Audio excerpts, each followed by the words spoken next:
الحمد لله رب العالمين وبه نستعين على أمور الدنيا والدين. اللهم فصل وسلم وبارك وكرم ومجد وعظم على سيدنا وحبيبنا وشفيعنا ونور قلوبنا محمد الفاتح لما أغلق والخاتم لما سبق ناصر الحق بالحق وعلى آله وصحبه حق قدره ومقداره العظيم يا فتاه يا عليم. أما بعد.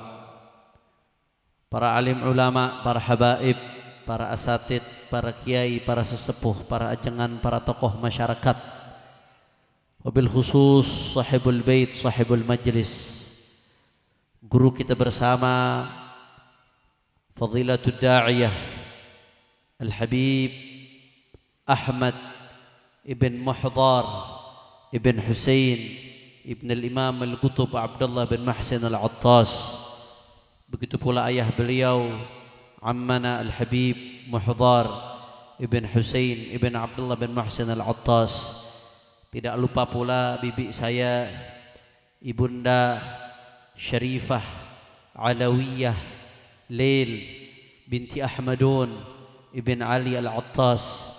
Kita doakan mudah-mudahan begitu pula ibu saya Syarifah Fadilah binti Ahmadun, adik dari Syarifah Lail, Syarifah Khadijah, Syarifah Syifa.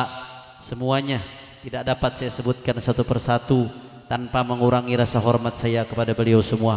Mudah-mudahan Habib Ahmad, ayahnya, ibunya, ibu saya dan bibi-bibi kami, mudah-mudahan Allah berikan panjang umur dalam ketaatan kepada Allah. Amin ya rabbal.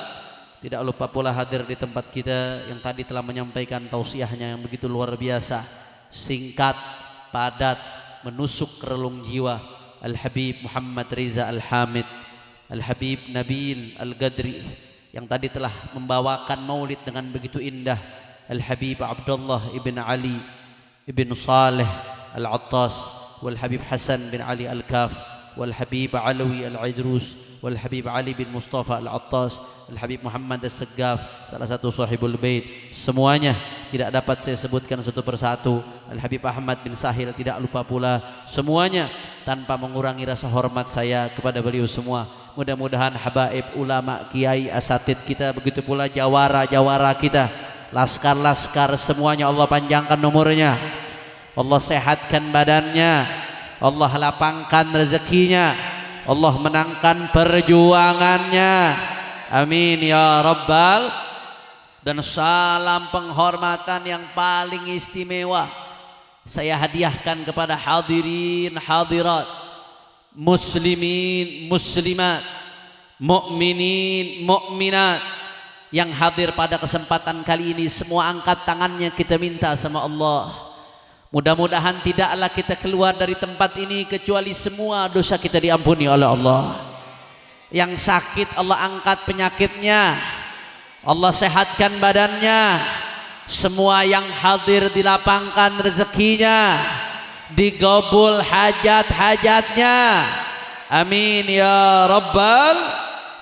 Ahibba'il kiram, alhamdulillah, pada malam hari ini kita sama-sama berkumpul tidak lain dan tidak bukan untuk mengagungkan baginda Nabi Muhammad. Tadi Al-Habib Hasan Al-Kaf membaca di antara kutipan Maulid Ad-Daibai, dari awal sampai akhir yang dilantunkan adalah pujian untuk Rasulullah. Tapi tetap saudara, pada akhirnya madihuka qasirun walau jaa bibadlil majhud wa wasifuka ajizun an hasri ma hawaita min khisalil karami wal jud al kaunu isyarahu antal maqsud. Allahumma salli ala Muhammad. Kata Al-Imam Abdurrahman Ad-Daibai, sehebat apapun para pemuji-pemuji Rasulullah melantunkan pujiannya untuk Nabi Muhammad, tetap madihuka qasir, tetap nggak bisa betul-betul menggambarkan hakikat Rasulullah.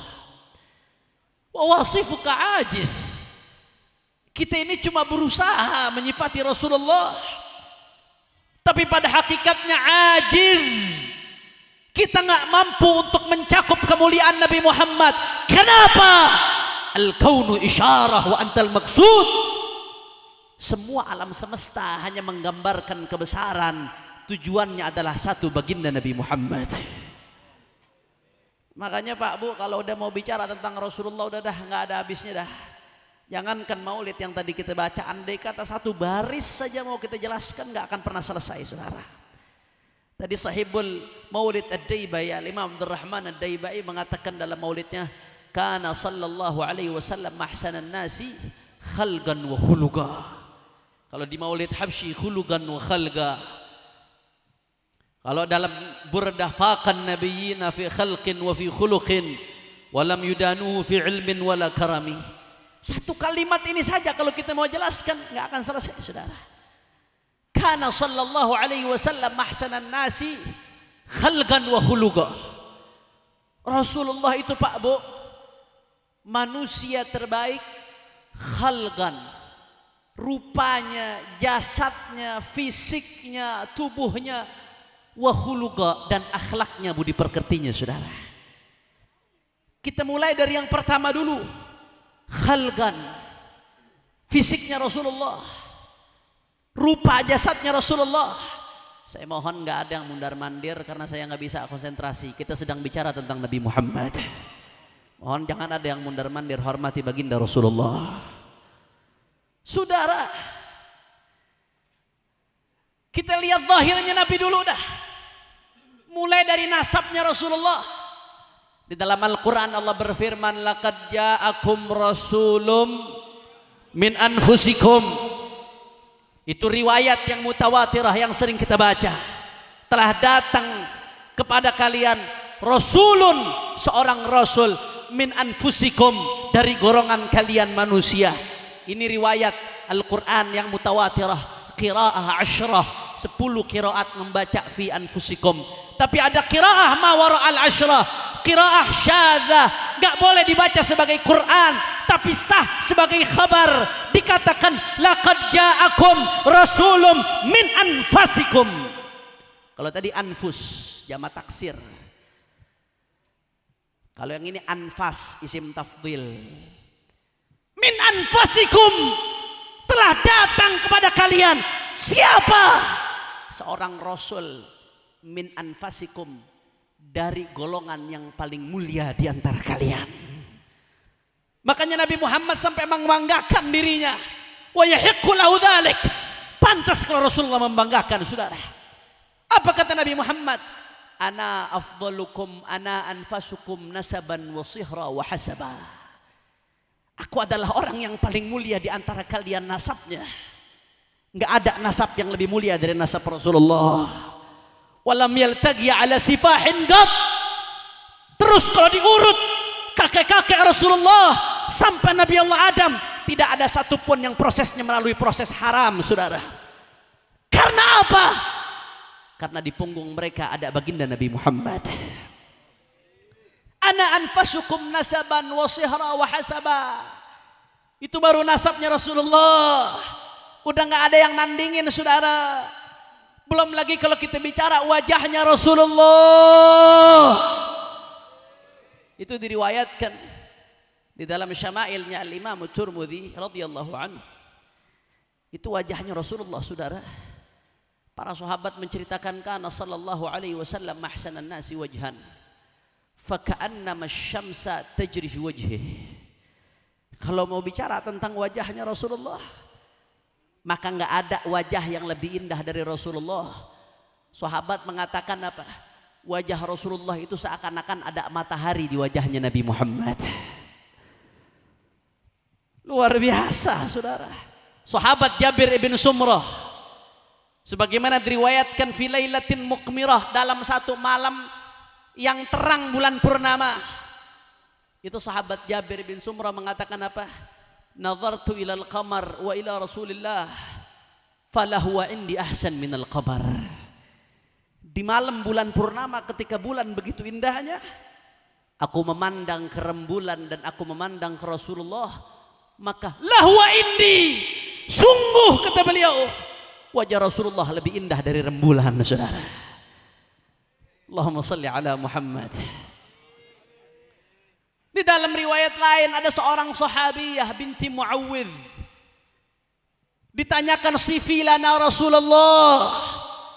Tolong wahai sahabiyah, ini sahabat perempuan, tolong sifati kami bagaimana Rasulullah. Jawab sahabiyah ini apa saudara? Ya bunayya, idza ra'aitahu faka'annama syamsa tali'ah. Wahai anakku, kalau kamu mau tahu wajahnya Rasulullah, maka seakan-akan engkau sedang melihat matahari yang sedang terbit. Itulah wajah baginda Nabi Muhammad. Mudah-mudahan mata kita nggak diharamkan untuk melihat wajahnya Rasulullah di dunia wal akhirah. Amin ya rabbal. Itu baru wajahnya Nabi, Pak Bu. Mau apa lagi? Matanya Rasulullah. Matanya Nabi Muhammad sallallahu alaihi wasallam diriwayatkan dalam hadis yang sahih, kana yara fi dhulmatil lail kama ra'a fin nahar. Nabi Muhammad itu bisa lihat di tengah malam sebagaimana melihat di siang hari, tengah hari bolong, saudara. Kalau kita kan tengah malam ngelihat di tempat yang gelap nggak ada cahaya, bisa ngelihat apa kagak? Nggak bisa, tapi beda dengan Nabi Muhammad. Nabi Muhammad lihat di tengah pekatnya malam sebagaimana Nabi Muhammad melihat di terang hari, saudara. Dalam hadis lain diriwayatkan kana yara min khalfin kama yara min amam. Matanya Nabi Muhammad beda dengan mata kita. Mata kita hanya menjangkau apa yang ada di depan. Kalau mau lihat yang ada di belakang kita mesti nengok, saudara. Tapi mata Nabi Muhammad berbeda. Rasulullah bisa melihat apa yang ada di belakangnya sebagaimana Nabi Muhammad melihat yang ada di depannya. Cuma mata Nabi Muhammad. Ayo mau apa lagi? Mau apa lagi? Mau apa lagi? Keringatnya Rasulullah, tangannya Rasulullah. Itu tangannya Nabi Muhammad, Pak Bu. Ada seorang sahabat yang namanya Yazid ibn al-Aswad. Yazid ibn al-Aswad ini mengatakan apa? Nawalani sallallahu alaihi wasallam yadahu syarifah fakana abrad min al-thalj wa atyab min al-misk. Kata sahabat Yazid ibn al-Aswad, Rasulullah mengulurkan kepadaku tangannya dan aku pegang tangan tersebut. Apa kata sahabat Yazid? Kana abrad min al-thalj. Tangan Nabi lebih sejuk daripada es, saudara. Wa atyab minal misik, dan tangan Nabi lebih harum daripada misik, ibadallah. Sayyidina Anas sampai mengatakan ma masastu hariran wala dibajan alyan min yadi Rasulullah sallallahu alaihi wasallam. Kata Sayyidina Anas bin Malik, aku tidak pernah menyentuh sutra manapun ma masastu hariran. Nakirah fi siyakin nafi. Kalau dalam ilmu usul, nakirah disebutkan dalam konteks nafi, berarti aku nggak pernah nyentuh itu harir, sutra manapun, semahal apapun, sehebat apapun, dari negara manapun, aku tidak pernah menyentuh satu kali pun sutra yang lebih lembut dari tangannya baginda Nabi Muhammad. Mudah-mudahan Allah tidak haramkan tangan kita untuk bersalaman kepada Rasulullah. Makanya jangan gunakan tangan ini untuk maksiat kalau mau salaman dengan Rasulullah. Apalagi? Mau apa lagi? Keringet nih kalau kita nih, masya Allah tabarakallah. Udah bau jengkol, bukan jengkolnya lagi, injitnya jengkol, saudara. Karena Nabi Muhammad beda. Keringetnya Rasulullah. Al-Imam At-Tabarani di dalam Mu'jamnya pernah meriwayatkan ada satu perempuan di Madinah Al-Munawwarah. Perempuan ini dari keluarga yang tidak kaya. Perempuan ini pengen menikah. Yang namanya perempuan kan mau nikah berhias diri, dia wangi-wangian. Kalau orang Betawi biasanya diungkep. Betul-betul. Atau lakinya diungkep juga, saudara. Diungkep. Ini perempuan dia pengen berhias diri, pengen nikah. Dia pengen wangi-wangian, tapi karena keadaan ekonomi perempuan ini nggak mampu beli wangi-wangian, saudara. Akhirnya ayah si perempuan tersebut ngeluh kepada baginda Rasulullah. Ketika dia ngeluh datang ke baginda Rasulullah, Rasulullah suruh siapkan wadah kecil. Di wadah kecil tersebut Rasulullah ambil sedikit dari keringatnya Nabi Muhammad. Keringat itu ditaruh di wadah tadi, saudara. Kemudian wajah itu ditutup, kemudian dibawa pulang. Akhirnya apa yang terjadi, saudara?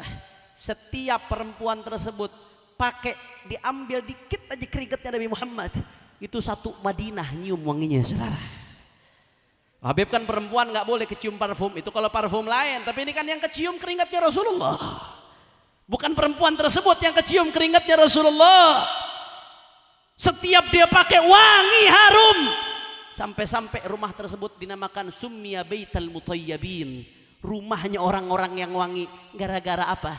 Gara-gara keringatnya Nabi Muhammad. Allah, nggak ada saudara. Fa idza marra bi tariqin urifa min tibihi annahu qad marra fi. Di Maulid itu diceritain Rasulullah kalau udah jalan di satu jalan, itu jalan wangi harum bereng-berengan luar biasa, sampai-sampai orang berikut-berikutnya yang lewat jalan tersebut tahu, oh ini jalan baru dilewati Rasulullah. Itu keringatnya saudara, sampai keringatnya. Bahkan Al-Imam Al-Qustulani dalam Al-Mawahib Al-Dunniyah menceritakan, itu Rasulullah, mohon maaf Pak Bu kalau Rasulullah buang air, itu kotoran Rasulullah selalu ditelan sama tanah saudara. Selalu ditelan sama tanah kotoran Rasul sallallahu alaihi wasallam. Dan tempat bekas Rasulullah buang air selalu berang-berangan harum, yang seperti ini cuma kotorannya baginda Nabi Muhammad. Lah kalau kotoran kita udah disiram kembang 7 rupa masih bereng-berengan baik. Betul betul. Ada Rasulullah. Mau apa lagi? Mau apa lagi? Ini nggak selesai sampai subuh ini. Lanjut apa jangan? Kira-kira masih semangat atau tidak?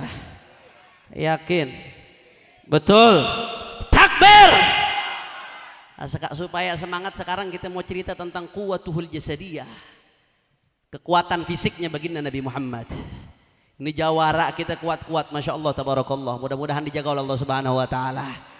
Tapi jawara di zaman kufar Quraisy nggak ada apa-apanya kekuatannya dibanding dengan Nabi Muhammad. Rasulullah itu lembut, lemah lembut luar biasa, tapi kekuatan fisiknya nggak ada yang mengalahkan saudara. Sampai-sampai diceritakan pernah dalam perang Khandaq, perang yang strategi umat Islam saat itu menggali parit mengelilingi kota Madinah supaya musuh nggak bisa masuk saudara. Kerja bakti itu para sahabat, sampai akhirnya pada satu titik para sahabat nggak bisa melanjutkan. Kenapa? Ada batu besar yang menghalangi mereka, kidbah disebutnya. Ulama menafsirkan kidbah itu sahrah kabirah, ada batu besar. Ini sahabat rame-rame getokin tuh batu pakai pacul, pakai segala macam, nggak pecah-pecah. Mau lanjut gali nggak bisa lanjut. Sampai akhirnya setelah para sahabat berusaha, mereka udah nggak mampu lagi, mereka datang ke baginda Nabi Muhammad sallallahu alaihi wasallam. Akhirnya saudara, Rasulullah begitu dengar demikian, ya Rasulullah ini kami udah nggak mampu pecahkan ini batu besar. Kata Rasulullah, ya saya yang akan turun tangan, kata Nabi Muhammad. Ketika itu Pak Bu, diriwayatkan oleh Abu Yazid Muhammad Al-Maliki dalam kitabnya Al-Insanul Kamil, Rasulullah ketika turun tangan untuk mecahkan batu, itu saat itu Rasulullah perutnya diikat dengan batu saudara. Karena keadaan Nabi saat itu belum makan 3 hari 3 malam, lam yadzuq dzawakan. Anda bayangin kita kalau belum makan 3 hari 3 malam, kira-kira lemas apa kagak? Jangankan 3 hari 3 malam, kadang-kadang puasa siang-siang kakinya udah nongol di warteg saudara. Banyak tuh daerah sini tuh kadang-kadang tuh warteg ketutup luarnya, ada orang kakinya doang muncul ngegantung kayak kuntilanak gitu. Itu belum sampai sehari. Ini Nabi Muhammad dalam keadaan 3 hari belum makan saat itu saudara. Diminta untuk ketuk itu batu, Rasulullah turun. Batu ini sudah puluhan orang ketuk, tidak bisa pecah. Rasulullah turun saudara, diambil mi'wal. Kalau zaman sekarang mi'wal ini pacul, diambil itu pacul, diketukkan oleh Nabi Muhammad 3 kali ketukan, pecah hancur lebur itu batu. Kekuatan siapa? Kekuatannya baginda Nabi Muhammad. Allah, jadi Nabi Muhammad itu lembut luar biasa, tapi dibalik kelembutan Nabi ada kekuatan yang tiada duanya. Dulu di zaman kufar Quraisy ada preman namanya Rukanah binti Abdul Yazid.